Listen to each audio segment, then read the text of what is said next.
খুব। নরমালি তো আমি আপনাদের মিটিংয়ে থাকি না কোনো সময়।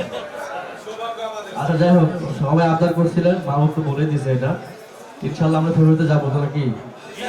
হ্যাঁ, কবে বললো কোটি? সবাইকে হ্যাপি নিউ ইয়ার, ভালো থাকেন, সুস্থ থাকেন, সবাই আবার খাওয়া দাওয়া শুরু করেন। আল্লাহ হাফেজ।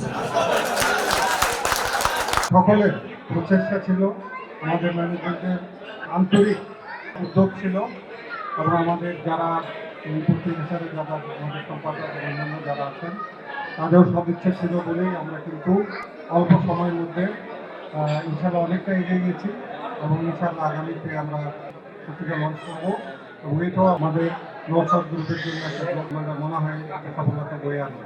আপনার টার্গেট দেন 2026 কিংবা 27 সালে আমরা জানুয়ারিতে আমরা এই যে স্টেজ যে মঞ্চটা আজকে আমরা তৈরি করলাম, যে মঞ্চটাতে রেগুলারলি থাকবে, এই মঞ্চে যাতে উঠতে পারি, এটা দিয়ে সবাই একটা মনে মনে একটা প্রতিজ্ঞা করে আপনারা।